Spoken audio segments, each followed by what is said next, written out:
Grounded 2 has only been out for a couple of weeks now, but everyone is raving about how great it is to be bug-sized in the park versus the backyard. Now, while the game is still in early access and has a ways to go before its full release, it's super fun being inside of a new Grounded game, especially one that no one was expecting. After playing it these past 2 weeks though, we've picked up on several things that are going well during the early access, and some things that aren't going too well. Let's dive into it. First up, we need to talk about how the Omni Tool was definitely overhyped for what it actually is in the game. Now, on paper, the Omni Tool sounds fantastic, but once you get it in the world, you realize it's not exactly a tool, but an accessory that you can activate when you're near a gatherable resource. Now, while the pro here is that it does spare you some inventory space, the negative is, of course, I don't have my tools that I can double as weapons against the bugs in the park. See, in the first Grounded game, your tools are some of the most effective weapons against some of the more advanced bugs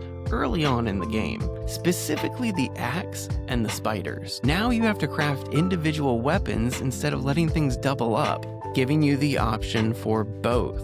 I'd love to see this improve in the future, maybe at least with an axe. Grounded 1 did have the Sour Battle Axe after all. The trade for the Omni Tool was obviously being able to build with your buggy, the new mounts inside of Grounded 2.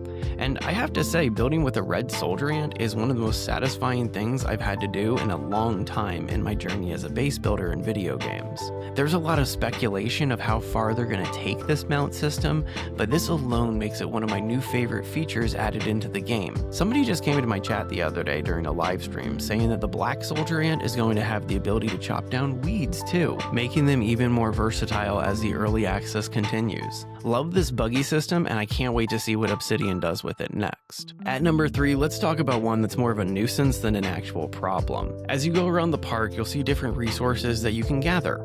Well, most of which you can gather. There's a handful of tier 3 resources that are scattered about the world, but you can't really interact with them. You're going to be able to, obviously they have tooltips, but if you're hoping to bring home a piece of a pine cone or some rust from an old rusty nail, you're gonna have to wait for future updates. Now, as I said, this is only a nuance because you do have the ability to craft the couple tier 3 items in the game, but you don't have the ability to gather those resources directly.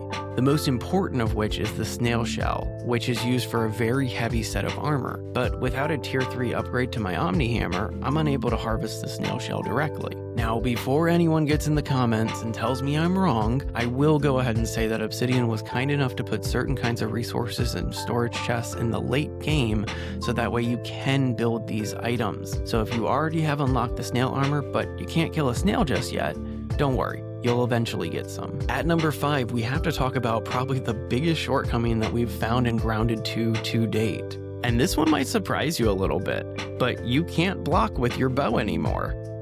And while this doesn't seem detrimental, parrying and blocking is one of the most important mechanics in the entire Grounded game series. In fact, I'll go as far as to say that until you are at least able to successfully use the parrying mechanic, you might not be able to complete Grounded 1 or Grounded 2 because of the complexity of some of these boss fights. Not being able to block with a bow makes a bow virtually pointless inside of the park. I myself am a big fan of ranged combat, so I loved using the bow and crossbow in the first game. I was still able to block oncoming attacks and do great damage against enemies that were out of reach, specifically the Wasp Queen. But without having the ability to block, my bow has been staying in the inventory most of my time in Grounded 2. The give and take here is that Obsidian has made significant improvements to the parrying mechanics. Both visual and auditory cues help players make that perfect block even more attainable. So in the first game, I found myself memorizing the attack patterns of virtually every single bug in the backyard. Now I'm just listening for auditory cues and pressing the block button accordingly. While some people may not like this change, making Grounded a more accessible or playable game is always a positive. It's not like the game got any less difficult.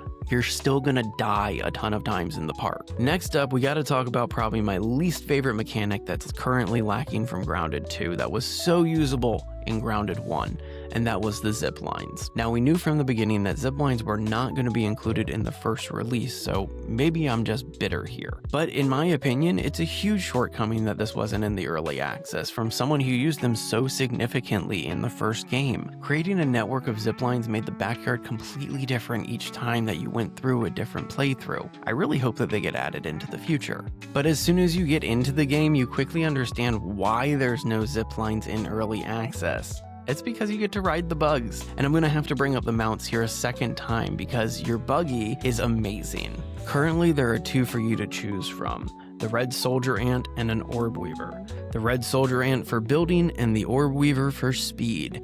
And while it doesn't directly replace the zipline, I personally find it a lot more enjoyable than just sailing around them. But until you get your buggy, you're probably going to notice that the park is a lot more chaotic than the backyard. In fact, everywhere you turn, you're going to encounter spiderlings, spiders, larvae, scorpions, or mites.